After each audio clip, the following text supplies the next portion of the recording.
Welcome to another episode of Two Ales and Hockey Tales with Wally. And today I am so excited to have on a 51-year-old from Stratford, Ontario, Canada.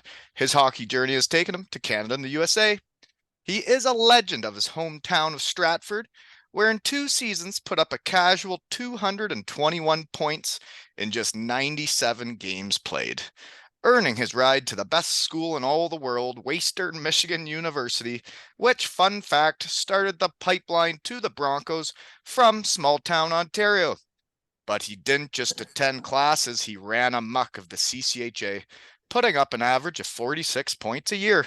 He is a CCHA Rookie of the Year, and obviously part of the all-rookie team.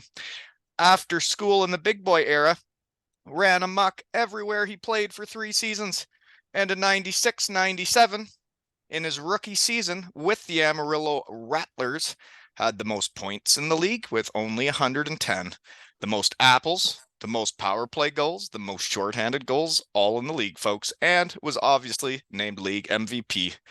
And in his last season of pro, and only his third, he threw in 48 goals for fun to lead the league again. He then hung him up, other than a brief stint while coaching yours truly with the Kalamazoo Wings. But he hung up the wheels to recruit and groom countless shed guys, and yours truly, coaching the Broncos for 9 seasons, dabbled in pro for 3 years, but he is best known as a legend of the NCAA, putting in those 9 years with my Broncos, but 22 years altogether in the collegiate circuit, becoming a national champion in 2015-16 and a WCHA champion in 17-18. And he now enters his second year molding the young minds at Clarkson University. Welcome back to the shed, Chris Brooks. Thanks for having me, Wally. Hey, thanks for coming back, man. Been a long time since I got written down here. Episode 81. It's got to be a couple of years ago, eh? Yeah, a couple of years. Did it in the hotel room. I remember I was on the road Yeah, in the hotel room over a couple of ales. Yeah, you were with Michigan Tech at the time, eh? Yep, yep. So you've done so that's what's interesting. People told me I was going to run out of people to talk to, but everybody keeps bobbing and weaving around the hockey world, and seasons keep happening and shit keeps happening, you know. So you're with Clarkson now, eh? Yep, yep. Yeah, I came here just over a year ago.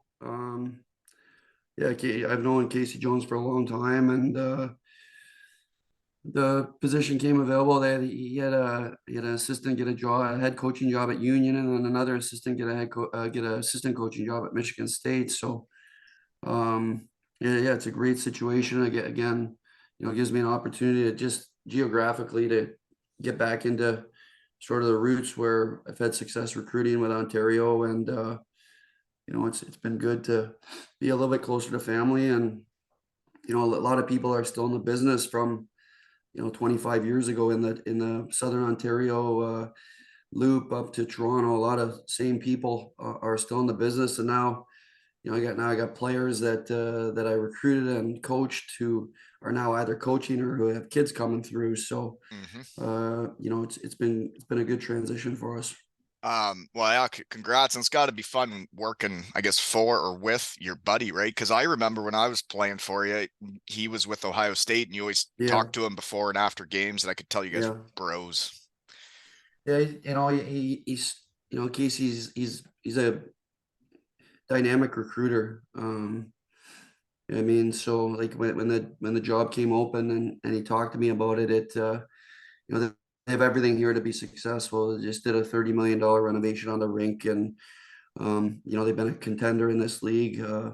He's moved. Brent Brecky, who I played with at Western Michigan, coached here. He's a head coach at St. Lawrence, and Josh Houge worked here. He's the head coach at Union College. So Casey talked to me about coming in here and hopefully have success and hopefully open some doors to be a head coach in upcoming seasons. Academically, we have everything for our guys too. Great business program, great engineering school. So as a recruiter, I mean, you have all the resources here that you need to be successful. I totally get that, because one thing I always say is Western Michigan, where we were together, has everything you need to be a powerhouse school. Like when you took me there for my recruiting trip, I was so in love with that place, you know? Yeah, yeah. Yeah, that's and it's even changed now from back in those days. It just the whole college scene. People ask me all the time, how's college changed so, from when you were first in it to when I went to pro, and then You're taking away all my transition. questions, dude. I got that Yeah, written down at the end. yeah. People ask me all the time how much it changed, because I was out of it for ultimately I was out of it for 10 years, out of the Division 1 game. And then you come back into it, and it's just from, now we have a staff, like we have a staff here of a head coach, three assistant coaches, a full-time strength coach, full-time equipment coach. We have a full-time athletic trainer. We have a full-time video person. I mean, like, it's Hockey's just, come a long way in a lot of places though, man. Like from me going to Germany when and what it yeah, used to be like, where there was yeah, there was no video review, there was no yeah, we didn't do video of anything. We just played yeah, hockey. And yeah, nowadays you see it everywhere. The game's changed and everybody's into video and analytics and you know, yeah. Yeah, it's amazing. Like, now we have the ability, like, I can walk into work on a Monday, any day of the week. I can walk into work and I can access anything I want from anywhere in the world. Like, if I want to see yeah. the analytics of a player in Sweden and see his shifts of a game that he played on Sunday night, I can walk into the rink on Monday morning and I have access to that. Like, And it's that's incredible. crazy, because I remember, man, you were a road warrior back when you were our coach. You'd be there for a week, and then all of a sudden you'd be gone recruiting somewhere, Yeah. and then you'd be back. And to think how busy you guys were doing the coaching and the recruiting, man, that's a full go. It's still a rat race. Like, you still spend a lot of time on the road, but I mean, like, for me, if I'm gonna spend $80,000 on a kid on a scholarship, I'm gonna, because you still need to Dot get your that. I's and cross your T's. And there's watching Yeah, video, and then there's the in-person watching, right? yeah, yeah. Well, recruiting is so relationship based that you got to get out and you got to meet the kid, you got to meet the family, you got to meet the coaches, you got to meet the agent. I mean, like, that's something we never had back then. I mean, you got to meet the family advisor, you got to spend time with them.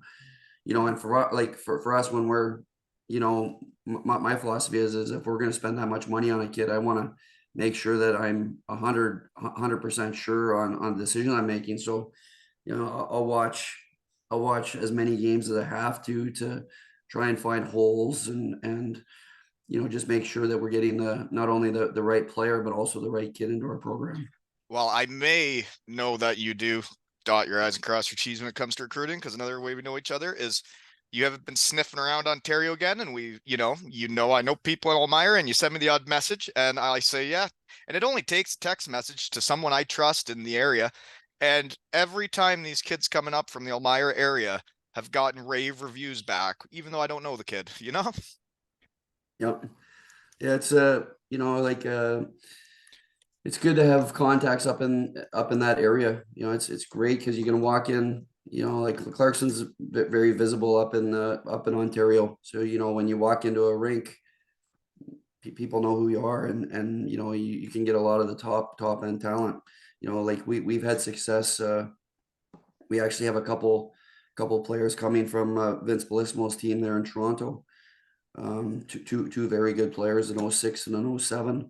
And just to Isn't be that able a to, small world? You're recruiting yeah, from just to Vinny. be able to, yeah, to be able to call somebody that you trust, and have them tell you about, not only players on his team, but also players on others teams. Yep. And, like, we have a top end prospect coming from St. Mike's. I mean, and I can walk into St. Mike's and have a relationship with their head coach, who I've known for 20 years. And they remember me recruiting Vince Bellissimo and Daniel Bellissimo and Jeff Krzakis and Giuliano Zampero. And, I mean, just to be able to walk into that rink and have that relationship, and to be able to talk to somebody that you trust, allows you to build inroads when you walk into those rinks. I totally agree. It's actually I found in my pro career, I don't think I knew enough people. I was from Elmira. I knew my Western Michigan Broncos, and other than that, like I didn't really know anybody. I didn't know anybody else. I didn't know any OHL people because I never played there. I Right. didn't really know anybody but Broncos. And you get into pro, and you need people to help. You need people to want to take the chance on you, and you need to know people. And I find it interesting now. Like, you look behind me with all the posters. It's like my hockey family is way bigger now, and I have way more Yeah. contacts and people that trust me than back when I Yeah. played. Yeah. Yeah. Yeah. It's like I spend majority of my time on my phone networking and talking to people and turning over stones and Yeah. um Well, and it I doesn't, the mean, hockey people around, right? Like, he's talking about Vinny and the other people you trust. Is like, it doesn't take long to figure out who's good. It's like yeah, yeah, when I'm seeing these 2012 years come up, or the 2011s with my son, it's like, well, you can ask me and I know who's good. right, right. And I don't care where they're from. I'd love to help everybody from small town Ontario, you know? Yeah, yeah, yeah. It's the big thing is major juniors changed a little bit because these teams can sign these kids and not have to. I mean, like a couple weeks ago, I was on my way up to see the young kid in Elmira play, and 2 days later, he signs with London. You know what I mean? And I was that was I sent an email on a Monday. I was coming up on a Friday, and he signed on a Wednesday.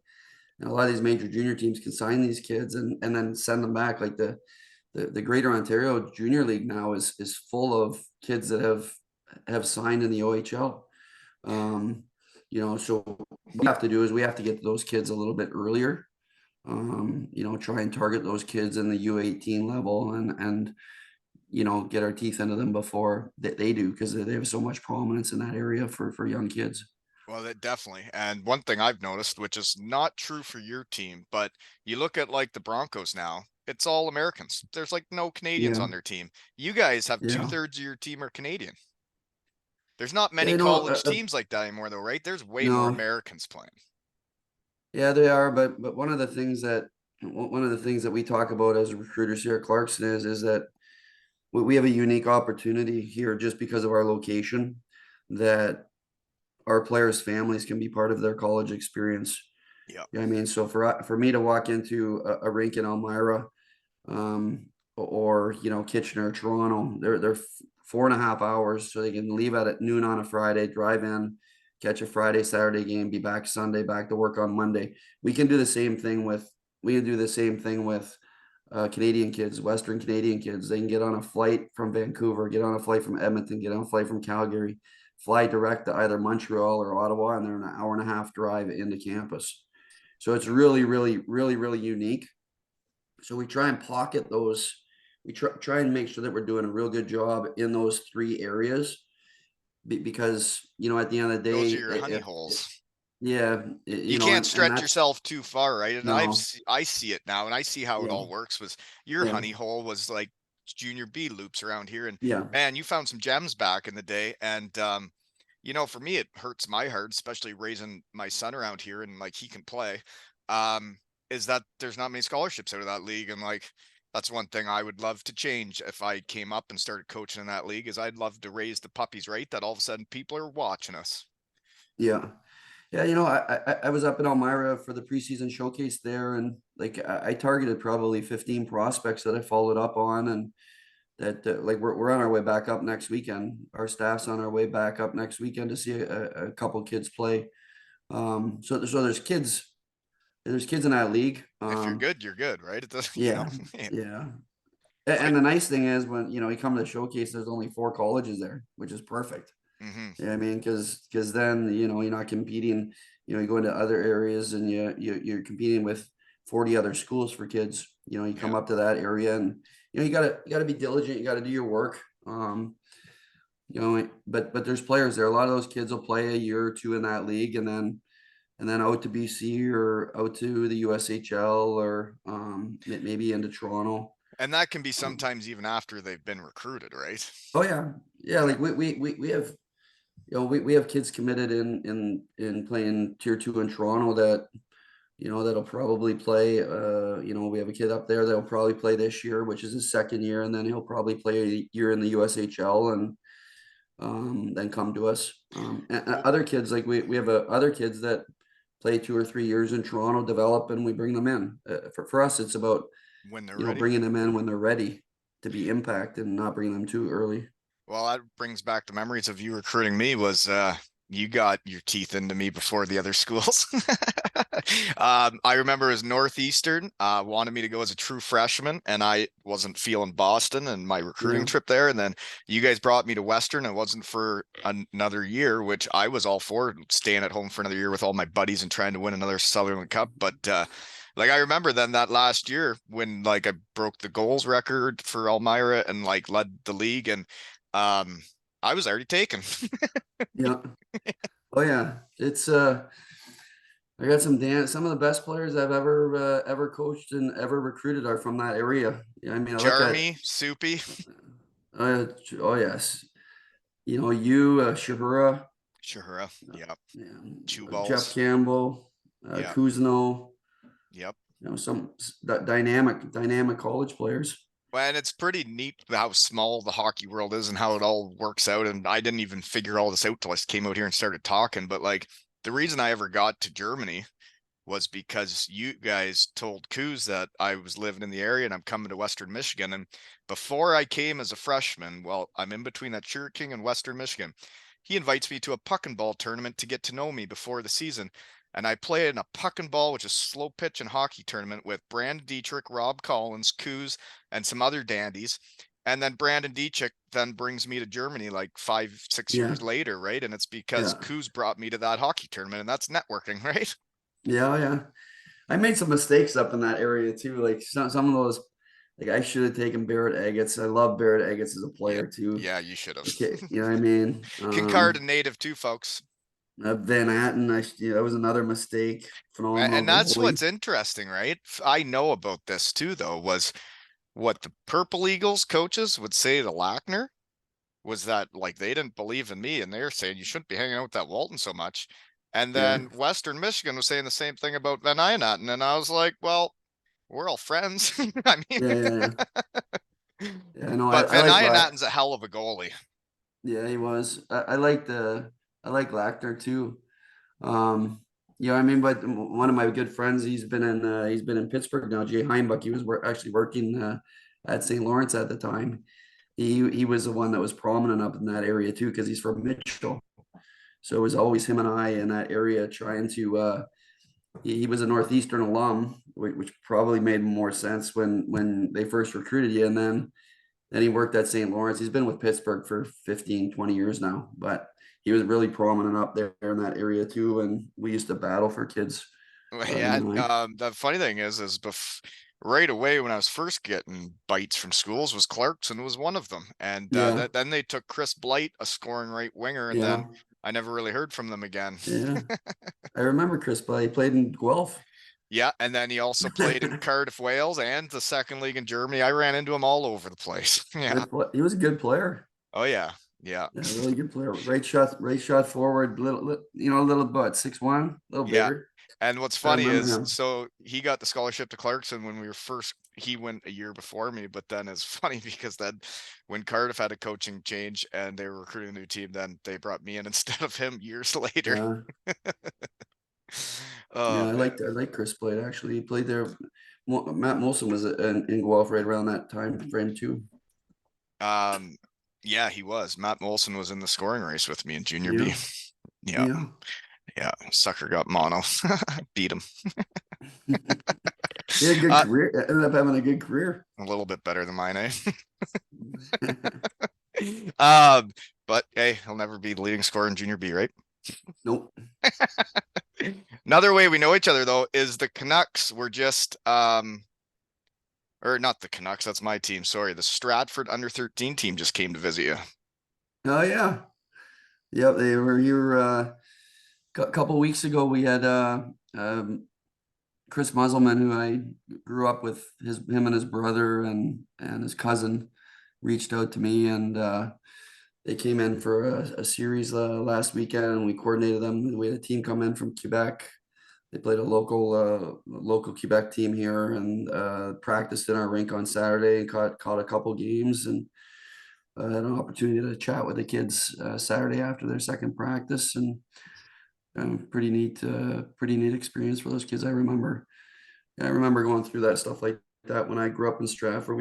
The Flanagan family always had connections at Bowling Green, so we spent a lot of time, going down there on dad's trips and different things. So it was kind of neat to share that with the kids. Wow, that you inspired me when I saw it because it's obviously been bouncing around in my brain. But like we have our tournaments and our weekends scheduled for this year. It's all booked and busy.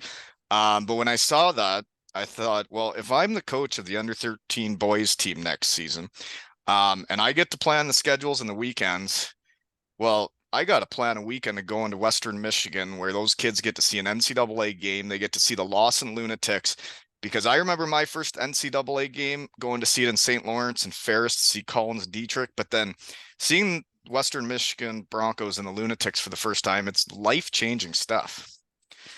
Yeah, kids that have a blast. I mean, there's so much that you can do. It'd You be a can life stop. memory, right? Yeah. It's and the neat thing is all of these environments now are special. I mean, like it's every building that we walk into, it's the student support, community support. We're very fortunate to be able to play in some really cool rinks, and the experiences that these kids get as college players now is phenomenal. Schools make such a big commitment, and the student support, and they do such a good job through social media, you know, um, advertising things and prep. So it's a great experience to show the kids, especially.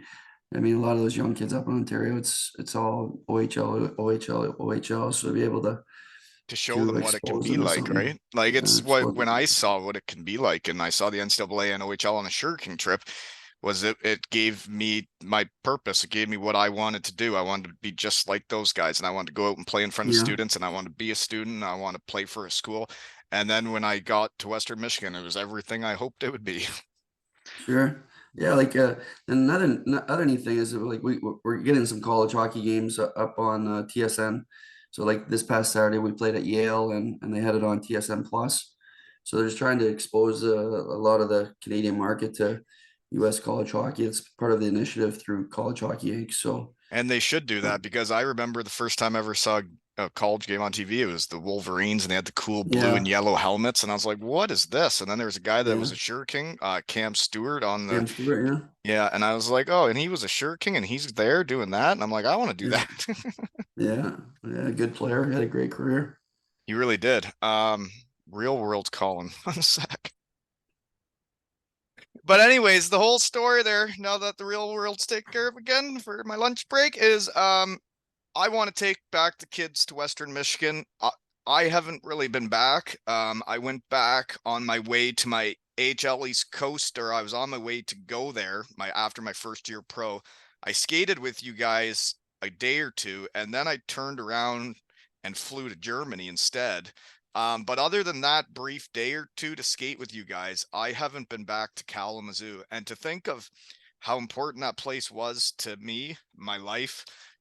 I married my wife from there. Now we got two kids, and like my best friends in the world are Broncos. And to think I've never had the time to go back, it's most definitely time. And I think it would be the coolest memory ever to share that with an under 13 team.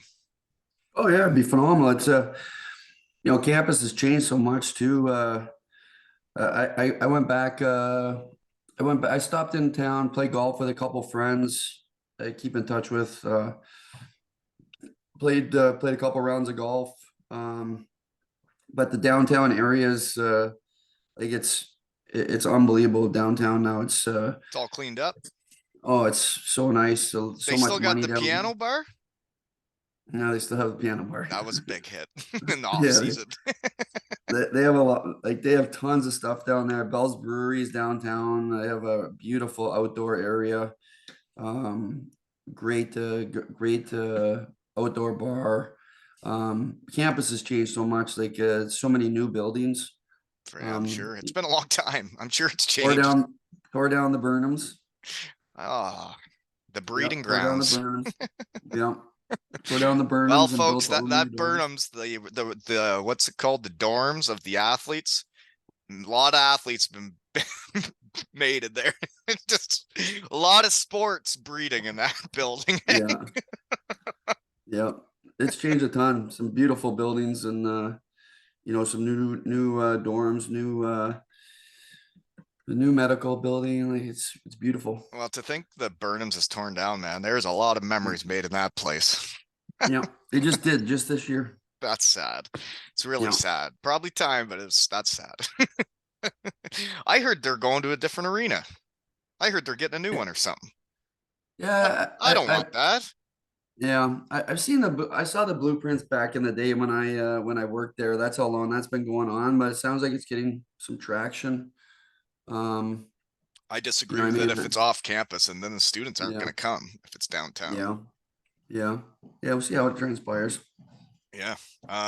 But anyways, I think it would be a life memory, and I think hockey's all about making memories. And yeah, I gotta get back to Kalamazoo, and I think it's the right time to do it. And I also think if Great. any of my Broncos are listening, I think we should all go to the golf tournament this summer. Like everybody, all of us.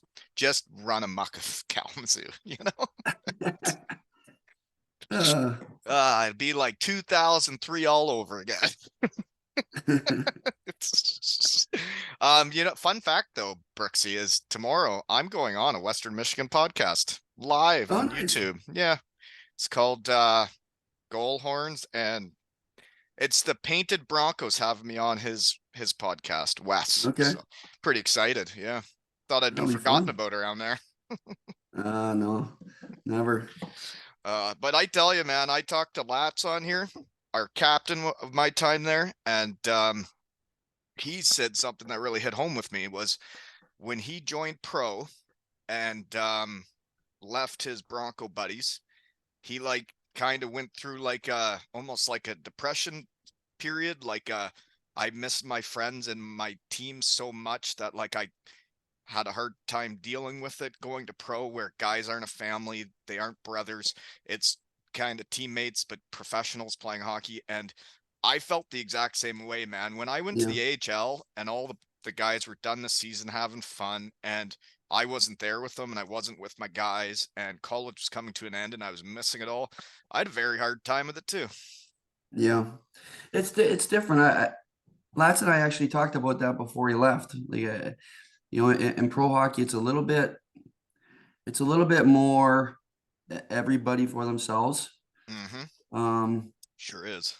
yeah, and I warned him about that before he left.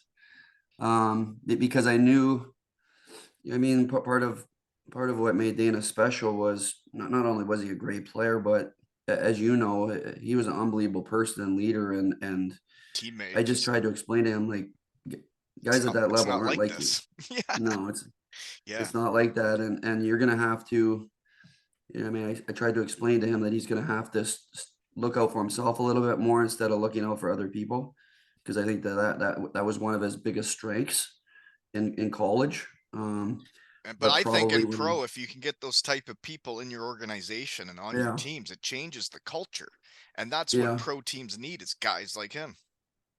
yeah, lot of the American Hockey League teams that have those 10 15 year pro guys, that's who they are. Yes, I I mean, like agree. I played with some of those guys when I played the American League, that they've been there and they're culture guys. They ultimately run the show. Yeah. But it's very tough for, like I explained to Dana when he did that, when he signed pro.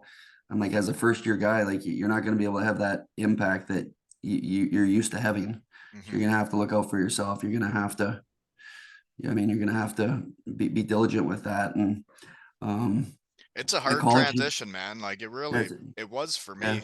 Like when I got to yeah, Syracuse and the HL guys just, I mean, it wasn't really like a team. It was like yeah, guys would be in and out the door. You'd show up to practice. Some guys would be gone up, some guys would be gone down, or you'd have new guys coming from wherever. And you're like, okay, yeah, yeah. here's And they want tape. your job. Oh, I they mean, and they do. want, Yeah. yeah, And some of them they can get want, pissed off if you get any more ice time than them too. yeah. Yeah.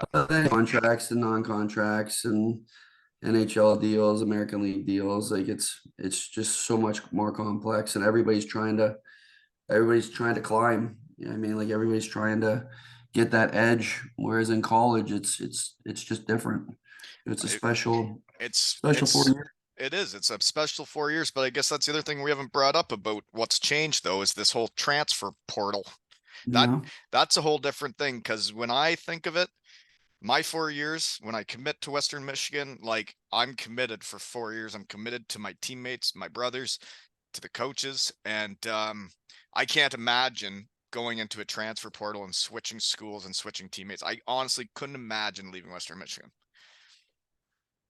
Yeah, it's different. Yeah, I mean it's changed so much, and a lot of a lot of the transfer portal isn't hockey driven. Hockey's just been one of those sports that's actually been impacted by the transfer portal.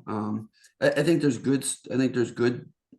I think there's some good parts about the transfer portal, and then I think Well, I think there's definitely is for the yeah, guys, and there were guys on teams I was on at Western Michigan that weren't getting opportunities that they wanted or the ice time, and yeah, maybe they yeah, thought they were better than they were, or they would get something elsewhere. And I guess now it gives them the opportunity to go spread their wings, right? Instead of moan yeah, and groan.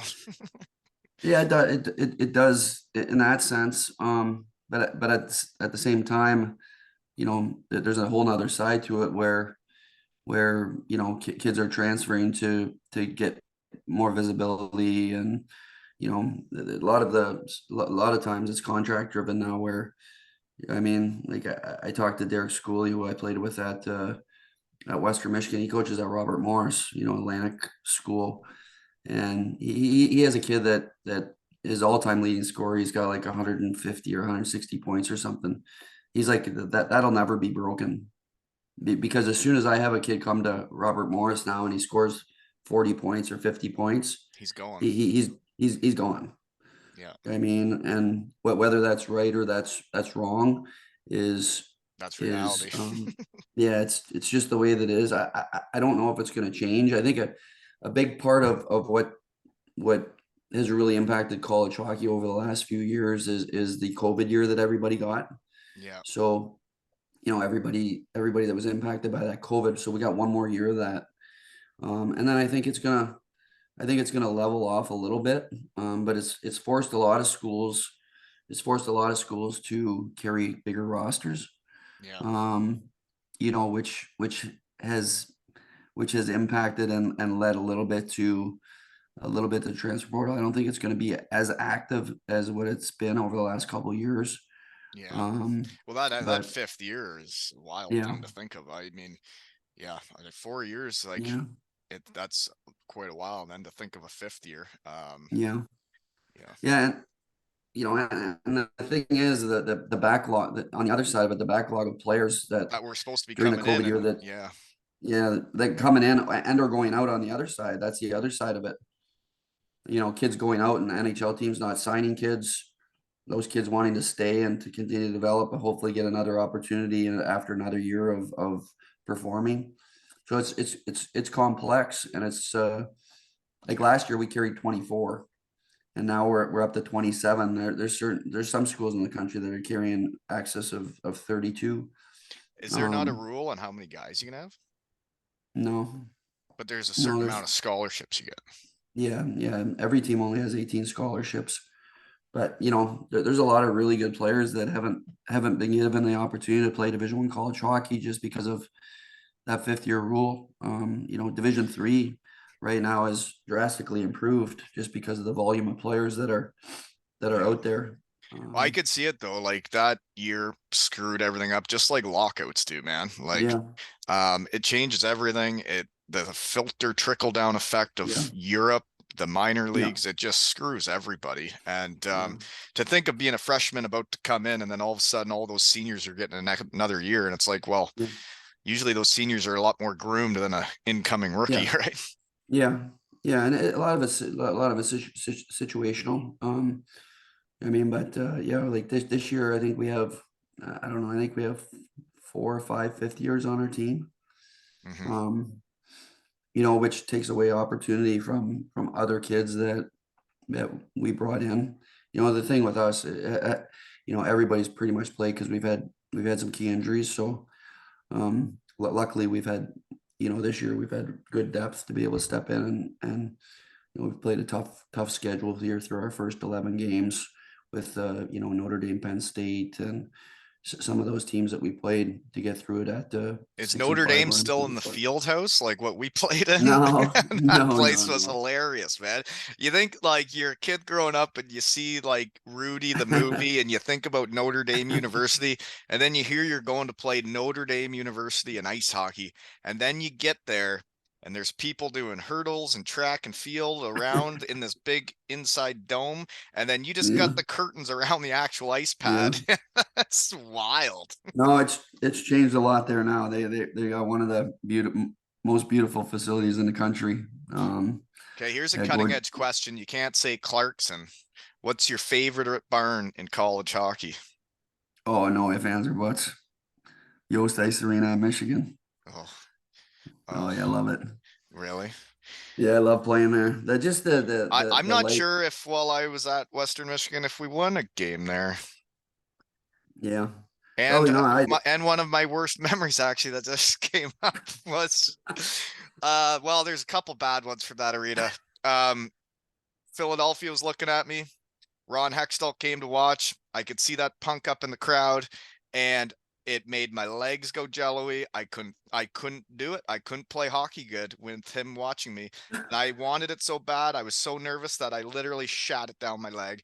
And the other bad memory from that was I had just had a long shift, a very long shift. I had been out there for quite some time, and then like Fox TV or whatever is doing the game, and they interview me in between periods, and I was so tired I couldn't breathe or talk. And Stretch and Yachts played that gosh darn video over and over in our apartment for months. I'd say years. I tried to speak and I was rolling my eyes in the back of my head, and I was so tired I couldn't talk, and they made fun of me forever. uh, Those are I've been on both sides of it. I remember us going into Michigan one night when I played there at Western, and we scored. I think we scored 6 power play goals one night there at That'd be fun. Michigan. Yeah. I Yeah. just remember that gosh darn song. I think the one game they beat us like 7-1, and it just felt like that song was playing over and over. I'll tell you, it's much easier. It's much easier playing at Yost than it is coaching at Yost because I always looked at it as a player like I was in control. You know what I mean, like I could impact. As a coach, it's tough because all you can do is prepare. Like you just do your You the just best get your job to team help. ready as Yeah, they can but be. yeah. But at the end of the day, I can't perform for them. Well, I As know. a player, And now that yeah, I'm a coach, I get that. It's like yeah, when you feel like your team's ready, and they should yeah, be, and then you feel confident going into a game, but you don't get to go out and do nothing about it. right. And as a player, like as a player, you perform, you give yourself a chance to win. I always really, really enjoyed that rink. Just the history and to think of all the stars that came through there, and I love the light and just It is a sweet barn. You're yeah, it's a right. really cool place. And it's not that big. It's just the right size for all the Yeah, action. Yeah. And yeah, I remember going there and they had the stars, right? They had like yeah, Tambellini and Hensick and mhm, then Jack Johnson on D and yeah. Nystrom and all those fellas and Montoya, Montoya. Yeah. It's yeah, fun competing with those guys and trying to beat yeah, them. Yeah. yeah. Okay. Well, I would agree with that. You know what though, Brooksy? I got to tell this story from the weekend. I thought my playing days were over, my championship days were over. I played and won one more championship this weekend. I set up a 3-on-3 tournament with my under 13 boys, and we needed a third goalie. I strapped on the pads. First game, 3-on-3 for 11-minute game. I got a shutout. Got the puck from the coach taped up. It's up there in the shed. First shutout. So then next game only gave up one. It was a softie from the blue line. Brutal. Be better, Walton. But I marched my team right to the finals. I got less than a goal against average going in the finals. And I gave up 3 early on in the final game, and it was tough. It can really mess with your mind as a goalie when you give up 3 early on. But I tell you, my team dug down deep. 4 minutes left. We're down 3. My fellas storm back, tie it up with a minute left, and then win it with 8 seconds left. It was Wow. so hockey watching this all happen with my own team internally. Yeah, Was the yeah, team that lost, who was up 3-0, My horse on D was on that team, and he smashed his $400 stick after they lost over a 3-on-3 game for fun. And I thought, wow, you're a competitive little bugger. In Elmira? This is Kincard, and we went Oh, to I'm good. Paisley, Ontario, and it was funny because that's the same arena I had my biggest minor hockey coaching victory. We won a one-game showdown against the Aaron Eldersley Ice Dogs, and that's how we made All Ontario. Same arena, same locker room, more fun memories, you know? It's And I awesome. won one more championship. This time, first It's time as a good. goalie though. Yeah, Yeah, memories. great. Just thought I'd throw in that story because it was funny. That's funny. But other guys that you brought from small town Ontario is obviously Daryl Moore, who I played roller hockey with, played on the Mm. Shirkings with for the playoff run, and you also recruited my next door neighbor in Elmira, Bubbles, Kevin Labatt. Well, I know he reached out to me a couple years ago. He actually found his mom was going through some stuff at their house, and he found a letter that I had sent him in the mail introducing myself at Western Michigan, and That's cool. he sent me a picture of it. Um, that's one of the things I wanted to say though, is like you've been in NCAA for 22 years, and I still remember the call of getting the scholarship to Western Michigan. And I knew how much you believed in me and how much you wanted me. And that was the driving force of like, and then you see the school, the atmosphere, the fans, and you're like, oh my God, I'm so home. But when you get that call, you're getting what you've worked so hard for. Like Yeah, when you leave the OHL to go home and say, I'm doing this, I'm going to get a scholarship. And then the day you get it and you're going to the school that's the right fit for you, and it is an unbelievable feeling for a young man, and you've got to do that for a lot of people, eh? yeah. I feel very fortunate to be able to do what I do. You know, what I mean, to be able to um, be in the business for so long, and it's exactly how you describe it too. Like it's a unique opportunity to be able to really, you know, not only make a difference in kids' lives, but you actually change lives and families, and just to be The able to different paths fulfill you do in dreams. hockey changes everything, right? It's like Yeah, if I don't go to Western Michigan, the son and daughter I yeah, have aren't here. I'm yeah, not married to the same person, right? It changes lives yeah. where you go. Yeah, it's really neat. Like and I think that one of the biggest things that I've learned through the whole process of recruiting is um like recruiting sales, but at the end of the day, I think it's really, really important as a recruiter to recruit with integrity and sincerity, because you tend to attract the right kids.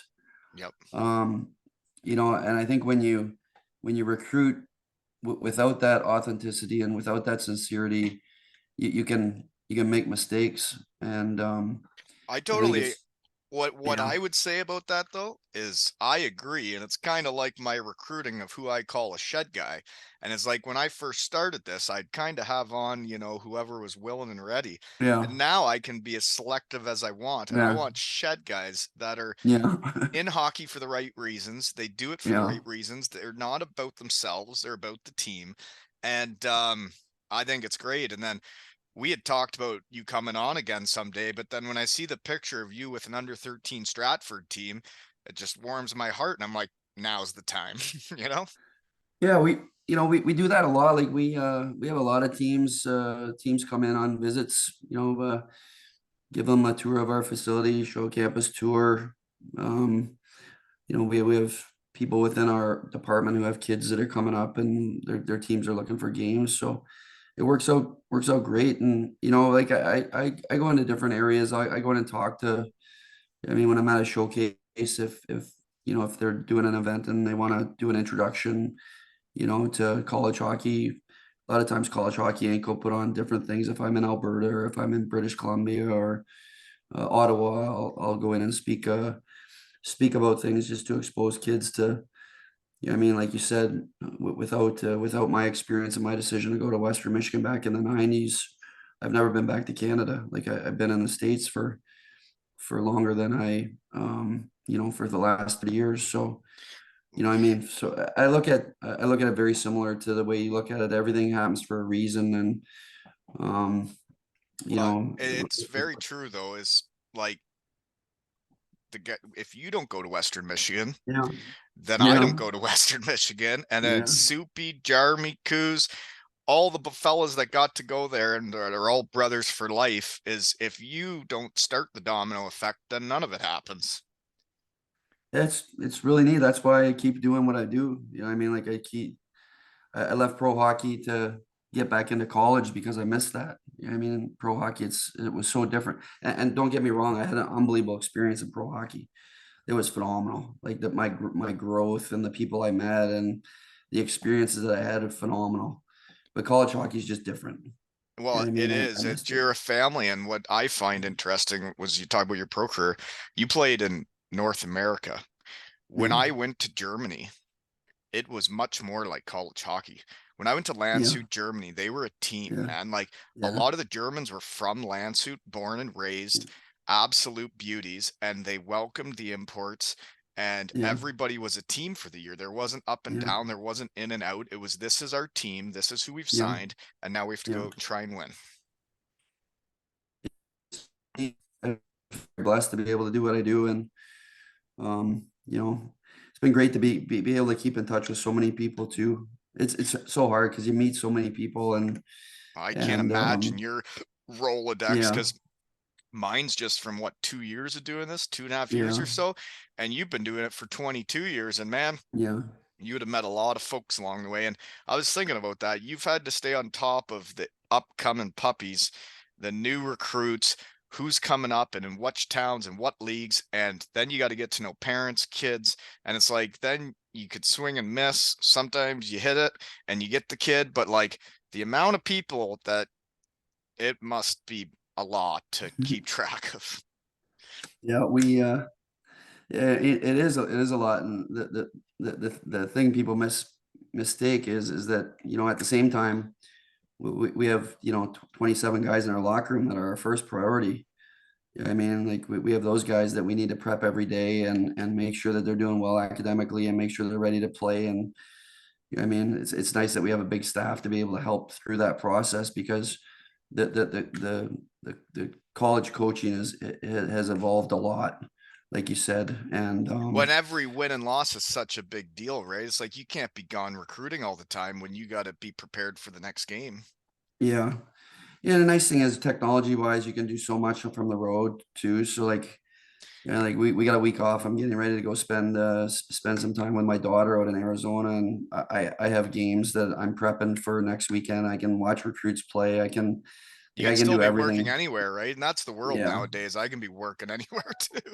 yeah, yeah. Yeah. And I can Uh, uh, yeah, oh I can work man. anywhere. You know what? You brought back a memory though. We talk about you being gone recruiting. It was my it was my third year, I think. I think. No, second year. Second year, I was still in the Burnhams. It's the start of the season, like the first practice, right, where you realize where the coach plans on slotting you for the season. And I was an offensive guy. And then the first practice, I was on the third line with Davies and Drake as the winger, and like they were the best shutdown third line you could ask for. But I mean, the offensive side maybe wasn't like the highest end, but they were the greatest teammates and great players. And I was happy to be on that line. But I remember you weren't there. And I wasn't like in the best of moods when I thought I'd be a top line guy, right? I thought I was gonna be one of the guys. And then I was put there and I remember being so rattled. And then when you came back, you're like, I wanted to be here for this because there's a reason why we're doing it. And I wanted to explain it to you, and I wasn't here. And it's like when you explain things to kids or players and the reasoning and the why, then all the second guessing and the doubting yourself and all that gets out of your head because you're like, okay, so they do still believe in me. They just want me to do this, right? Yeah, yeah, yeah. I think communication, especially in this day of age with so many distractions that kids have also, like it's different from from cell phones to social media to like it's so much so much noise for kids. So it's even evolved even more for us where it's important to communicate not only not only to build those relationships, but you're also always recruiting your kids, because if those kids don't have a positive experience, they're transferring. Right. It Well, is it's and the different. way the hockey world works though, and like I don't know if anybody listens to me in my shed, but the way you treat people, the way you communicate is hockey players talk. And it's like Oh yeah, you're trying to recruit kids. yeah, Everybody knows people now, and it's like yeah. who you are and how you deal with people is how easy it'll be to bring players in, right? Well, and it's like it's actually more complex than that, because the thing is that you always have to think about what's ahead too. You know what I mean? And if in 5 or 6 years your son's looking to go to school, I mean, you're going to look at your experience with me as a recruiter, as a coach. Like, what goes around comes around. So Absolutely. I'm always cognizant of that, especially now as a recruiter, because yeah, I mean, I have kids call me. I have kids I offer scholarships to that decide to go to other schools, and you have to be real cognizant on how you handle that decision, because in another year that kid might be calling you to transfer. Right. So you want to make sure that you're professional. Make sure that you're doing things the right way. And it's like And I in think, Elmira, Ontario, people always say it all works out in the wash, or what goes yep, around comes around. And yeah, it is very much true in the hockey world. And when things do play out the way they're supposed to, it can feel great. It's like when things aren't right and things aren't yeah, handled properly, and then the hockey world has a way of sorting things out for people. yeah. I agree with you 100%. Um, Anywho, I haven't looked at my notes much, but I guess where and what are you doing now? You're the assistant coach at Clarkson. I always ask that, but Clarkson, is that Potsdam, New York? Potsdam, yep, See, I still remember that from the old yep, pamphlets I was getting. yeah. So you put in 30 million bucks into that arena, so it must be pretty swanky nowadays. Yeah, they did a real good job. Yeah, they redid. We have 5,000 square foot weight room right in our facility. We have a rapid shot shooting room right in our facility. Hot and cold tub, full athletic trainer room. We have all our own rehab, player lounge, big screen TV, gaming area, ping pong table, coaches area with video cubicles. Gaming Um, area? You mean like video games yeah, in the video locker games. room? Yeah, right off of our kitchen. Um, Um, okay. And when's that allowed to be played? Whenever they want. Yeah, so like, yeah, guys will be there before practice. Guys will stick around after practice. And that's good though. You want people to want to be in the rink. You want people to Yeah, want to be there. And yeah, you know, there were times there at Western Michigan, and like we had a great relationship, me and you and Kenner. But to be honest, there were times where like hockey was as fun as it could possibly be at the start of my career with the Broncos. I loved hockey and the Broncos more than anything in the world.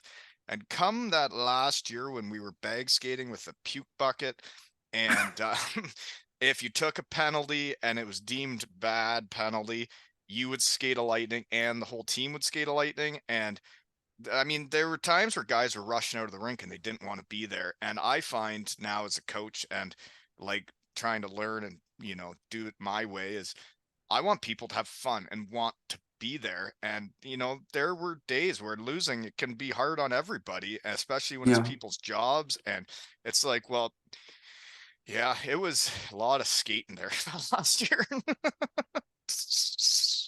And I did not make yeah. the 2 mile run. No, you didn't. No, burnt myself out the first lap. That's funny. Yeah, like, so Oh man, some of these facilities are unbelievable now. Like, before I left Michigan Tech, they put a golf simulator in the locker room. come We were on. just finishing that. Yeah, we're just And finishing that's what that. hockey teams need though, is when the boys want to be in the room and they have that stuff and they're all just hanging out being hockey guys, like that's fun. Yeah, yeah, it's neat. It is neat. Well, that's awesome. You know what else is the impact you had on me though was people used to say we played alike, which I only saw you play when you were old and out of shape with the K-wings.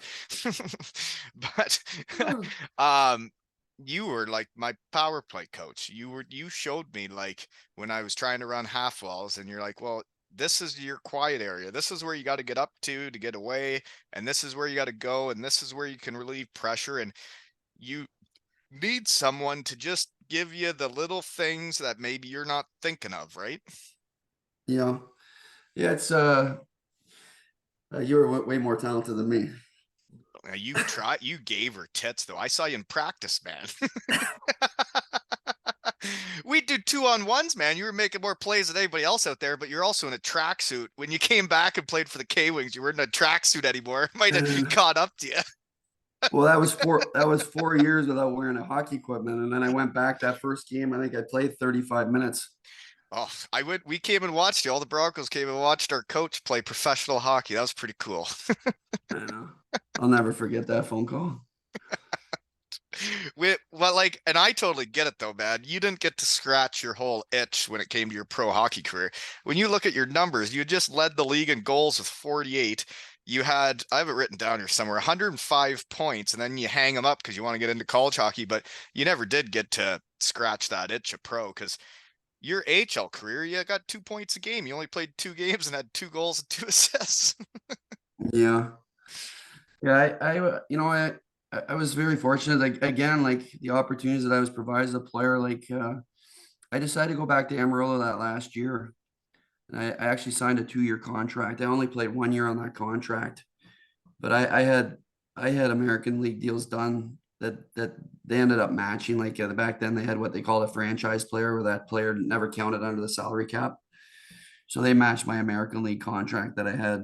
So I was playing in the Western Professional League, making American Hockey League money. But is that not like I get it because I mean you could say I did a similar thing in Germany. Yeah, The budget went down, and the team said, "Well, we'll still pay you what you were getting, but you're yeah, not going to have the people around you." And at the same time, I could have moved up, and it's like, well, you can always go down. You can't always yeah. go up. For me, one of the things was that so they named me a player assistant coach there, and that was the first year where I actually started to do some recruiting. My last year as a player, so I brought And in, you knew you wanted to be a coach. yeah, I knew I wanted to be a coach, and people don't know this, but Jim Colhane got hired there at Western. He called me while I was still playing. Like I had like 12 games left in my year, and he called me and offered me the job at Western. Um, I took a significant pay cut to Yeah, get into to get into it. college coaching. And my wife was 8.5 months pregnant with our first child. You know what I mean? And to take I went from making close to $100,000 to making 25 grand, and I'm I was hoping college probably at the hockey's peak. changed that way then. Yeah, but I was probably at the peak of my career. Like Well, that year I you were scored. 3 years in. I found everywhere I went, it took me 3 years to do it right. Where junior B, it was my third year. Western Michigan, it was my third year. Yeah, Pro, it was my third year. yeah, yeah. It was hard. Like I missed games that year too. Like I missed like 12 games that year. I think I scored 48 goals.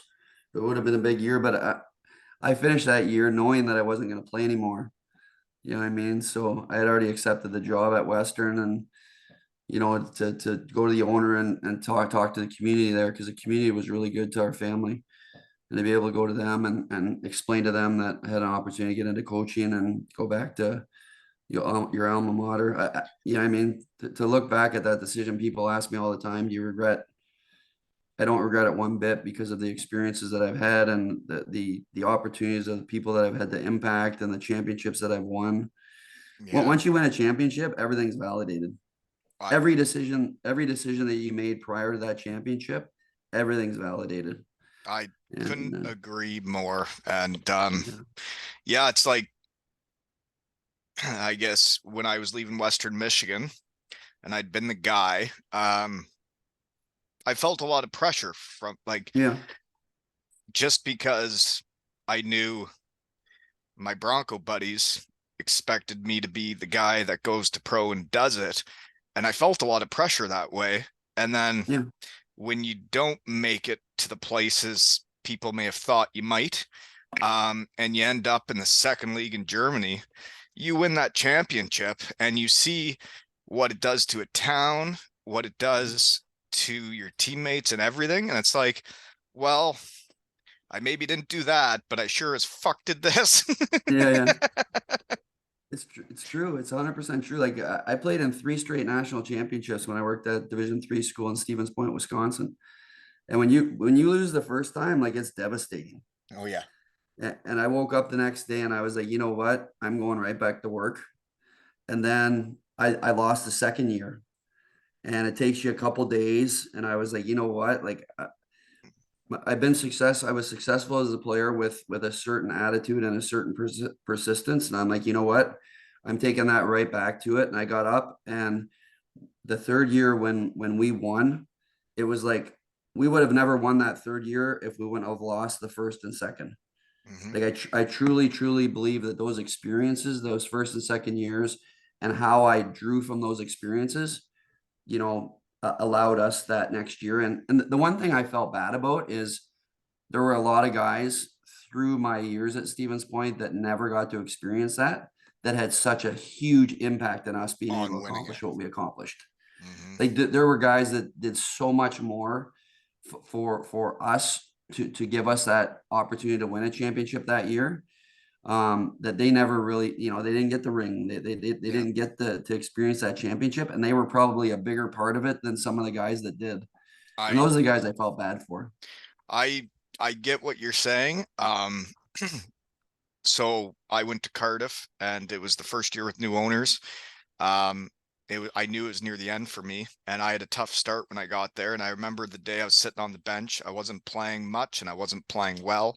And I thought, well, sugar and spice, if I'm going out swinging and having fun. Yeah, And I went out, I did a fake slap shot between the legs, backhand pass on the power play, right up top, tape to tape. And nobody said nothing to me. I went to the bench, like, what the hell was that? Why'd you do that? And I was like, okay, so I'm going to be myself. I'm going to play hockey and have fun. And then I did, and I started putting it between my legs and doing spinaroonies and just having fun. And then the season turned around. But the other thing was I was like, I had seen dysfunctional rooms in Germany, and I saw awesome rooms in Germany. And I was like, well, there's no way this year I'm going to hang out with every single guy in the team. I'm going to be a teammate with every single guy. And then my career's over, my knee's done. I'm back home in Canada. Cardiff wins the league, and I hear an interview with the coach, and he thanked Tyson Marsh and myself for the culture in the room. And I was yeah, like, that's hockey. Thanks, man. yeah, Because I'm not there to win. I didn't win. yeah, They did. But that he actually thought to say that in an interview, it meant the yeah, world to me. yeah. That's hockey. That's when that happens, you're playing for the right people too. I Absolutely. mean, And that's what goes around comes around, right? It's like yeah, in Cardiff, they would treat people right, and then it's like yeah, I come out to my shed and tell everybody how they treated me right. You know? yeah, yeah, 100%. Yeah, that's the way it should be. But anywho, back when you were at Western Michigan in 92 net to 96, I know we got to be quick. Maybe you got stuff to do. But anywho, you did play with their now head coach, Pat Ferschweiler, eh? When you were the CCHA Rookie of the Year, he was the second leading scorer on the team. Yeah, Pat was a very good player, great player. I only played 1 year with Pat. So he would But have been a great. senior when you're a freshman. Yeah, he was a senior when I was a freshman. A lot of us are in the college hockey right now. Like Derek Pat's at Western, Derek Schooley's a head coach at Robert Morris, Brent Brecky's a head coach at St. Lawrence. Um, That's cool. Brian Renfrew's a scout with the Winnipeg Jets. And Isn't there's a it lot of cool when us. the guys that were your peers grow like coming up are all doing wild stuff? Now it's the same with me in the shed. It's like I got line mates, teammates that are NHL scouts now, Yeah, guys coaching all over. It's pretty neat to see that the guys you came up with are now in charge. yeah, yeah, it's great. Yeah, Pat was a very good player. Great two-way centerman. So you Um, leave Stratford Coltons though, and I'm not really that competitive, but your last year junior B, you scored more points than me. horse shit. Well, my centerman also scored like 75 goals that year. Also pissed me off because I have the Sugar King record. It's only 57, and some dude. So if I played for the Coltons, I have no record. So huh, Yeah. good thing I didn't play for them. So your centerman did score seven. I got it written down here. 79 goals. 79 goals in 48 games. So this is a true story. You'll love this one. So we're playing the last game of the season, the 48 game season, and we're playing in the bubble in Waterloo. Oh, sweet barn. Sweet barn. Yeah. Sweet barn. And like I mean, there's the neat thing when I played in Stratford, we had like 16 guys on our team get scholarships. We had CJ Denemy was a first rounder to the OHL, and we had Chris Pronger. Yes, you did. Okay, so like every game we went to, there was tons of NHL scouts. Like I would have never got a scholarship if it wasn't for Chris Pronger, because he brought so many people into the building for the rest of us. So thank you, But what Chris. Thanks for my scholarship too, bud. happened? Small But world. what happened was, so we went in the final game, and I was I needed 5 assists to break Ed Olchuk's single season assist record. Big difference. I was 20. Ed Olchuk did it when he was 16 in Stratford. That's wild. Okay. So we're playing in Waterloo on a Sunday afternoon, and the place is packed. Like we used to pack that place. It was a huge rivalry in Stratford. And It wouldn't take tons of much to scout. pack the bubble, though. That's No, what a barn. but That's the one but where you gotta get dressed in the yeah, locker rooms, and yeah, then only so many guys can get out to the can go arena at a through time because of the air compression air door. air compression. Yep. So what happened was I had 4 assists, and Dennis Flanagan Jr. looked down at me. He goes, "Listen," he goes, "This is it. You got one more shift." So I tied the record, but I needed one more assist to break it. And the thing was, Jason Mervin, who was my centerman, he wasn't a very good skater. He actually he was a little knock kneed. He was the Um, stand in front of the net guy. he just found pockets and scored. Like he could rip it. Yeah, Um, so what happened was that I intercepted a pass with like 3 minutes left, and I went in on a breakaway. and tried to And pass. Stopped up. well, a goal didn't do anything for me. No. I needed an assist. So I pick off this pass and I go in on a breakaway, and I delay in the corner. So like I do a deep delay and I look back, and here comes Merv. He's trucking through neutral ice. And I just waited and waited. D came to me. I took on the pressure, and I hit him right in the slot, and he scored to break the record That's at the wicked. bubble in Waterloo. That brings back a memory for me. Well, I guess you had already recruited me, but it's my last year junior B, and I'm committed to Western, and it I was stuck. I tied the record in Waterloo for 56 goals in the season, and then I played like a game or two and didn't get any. And then it came down to the last game of the year against a brutal team, and I knew how bad my teammates wanted it for me.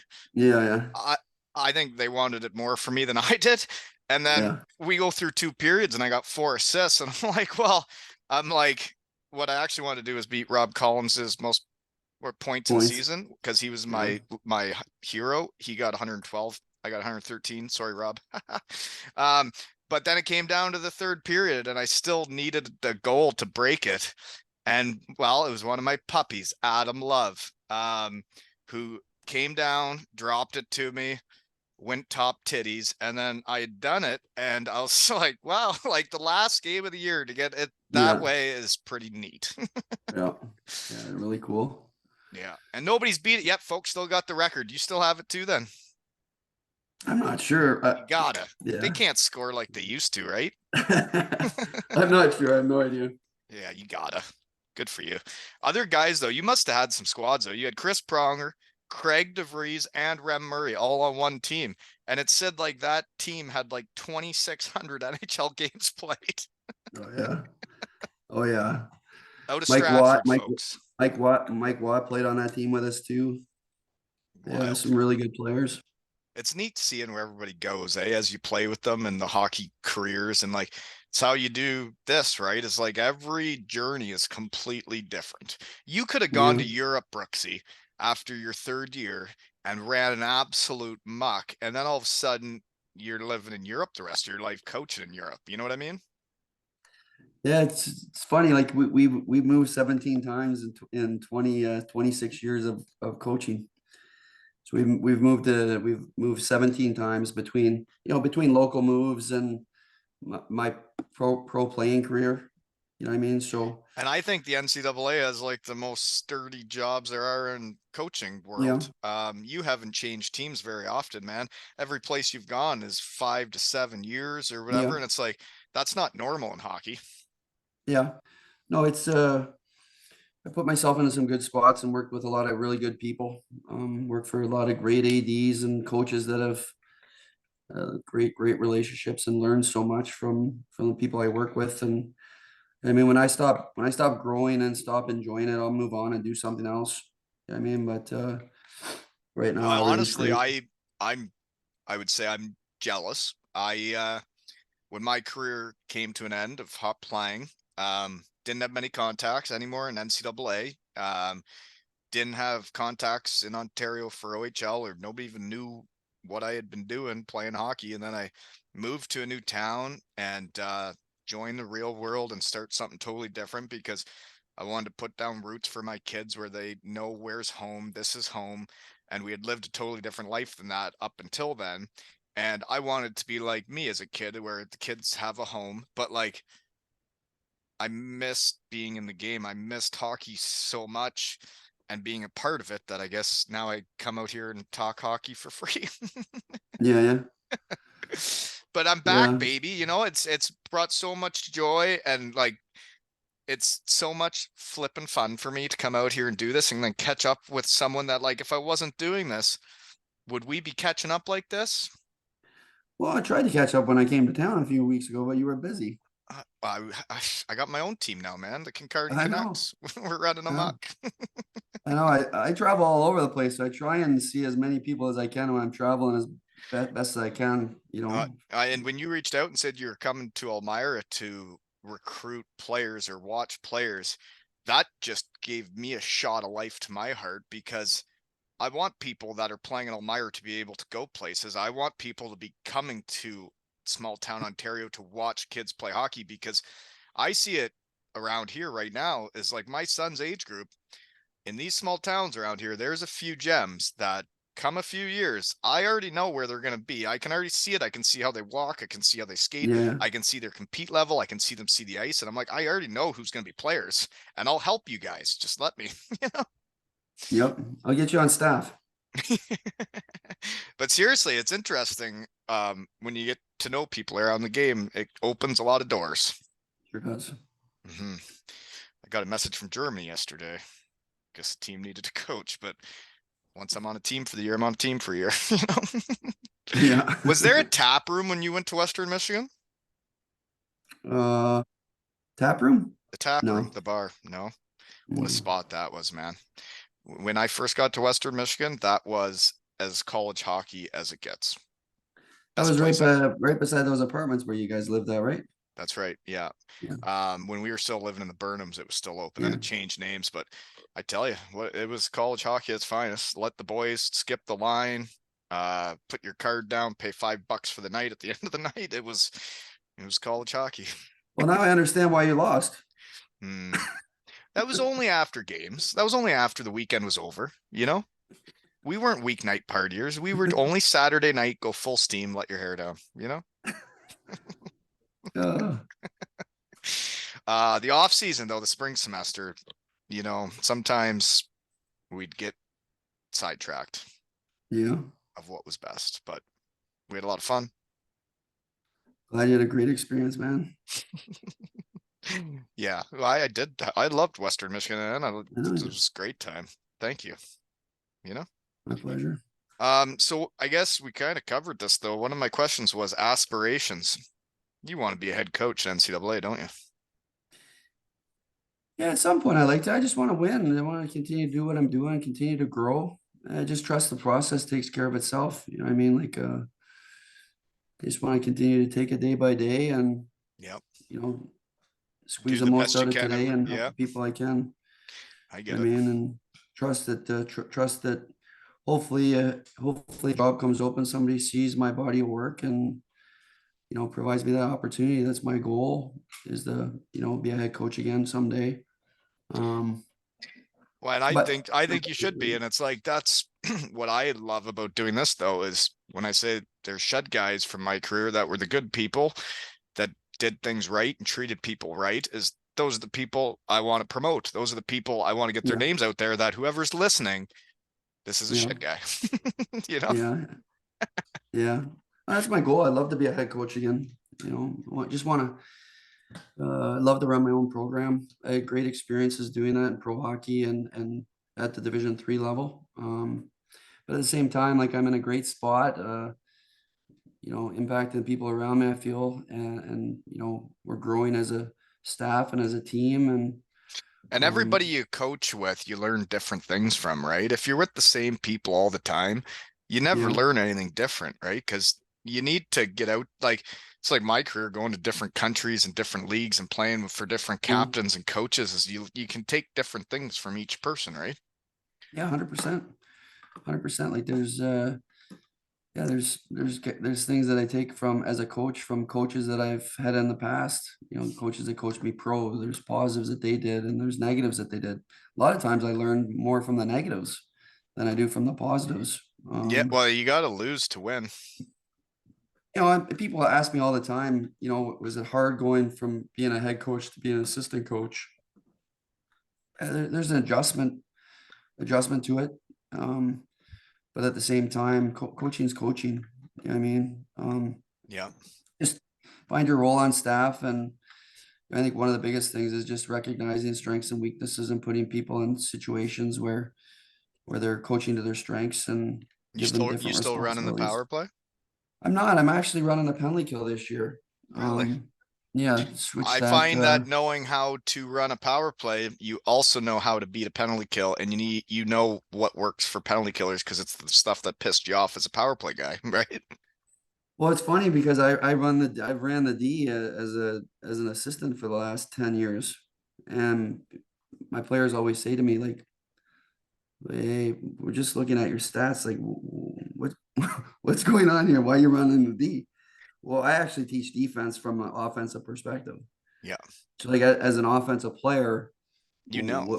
what did I dislike? Well, you dislike defensemen that have great gaps. You dislike defensemen that play inside your offensive triangle. Hate Stick on defensemen that puck. take away time and space, stick on puck, box outs. Like, just Being a from bit a nasty too, right? As yeah, soon as the refs look away and you get that whack, you remember who gave you that whack, and the next time yeah, the ref turns away, you're like, "Oh, it's gonna happen again."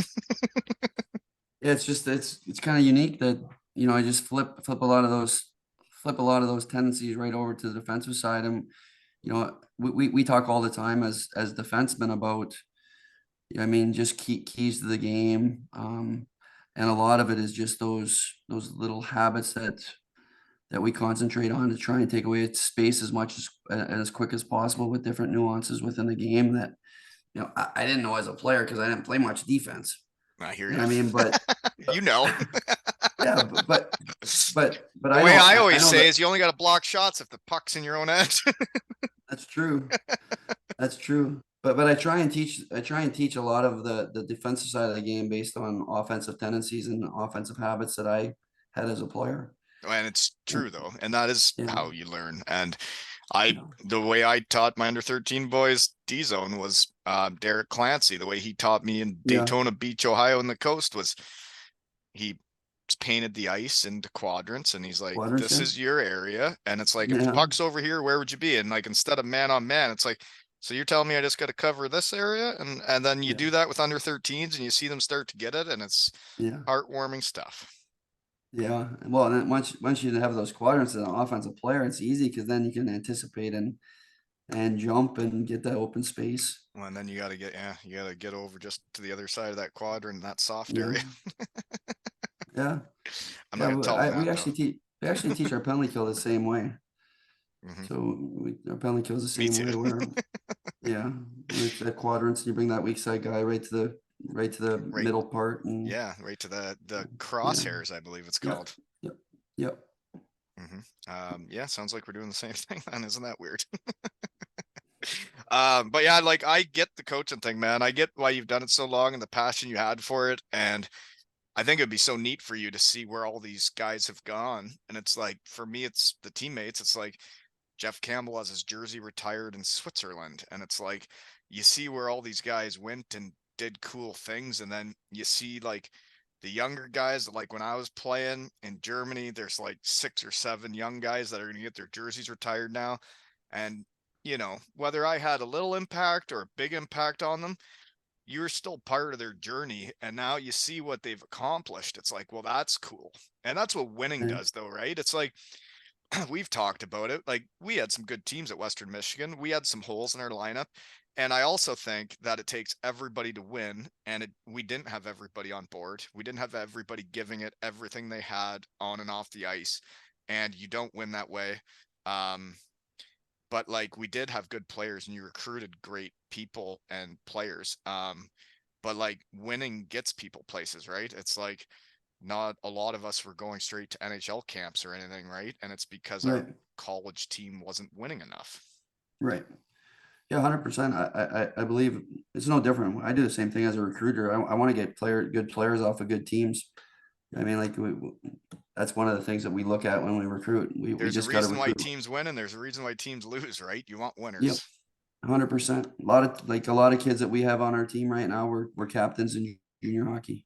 It's one of Hmm. the things we look at right away. You Absolutely. know, we just landed a kid last week that won a championship in Brooks in the Alberta Junior League. He's a captain. He's a glue guy. Like he's a culture kid.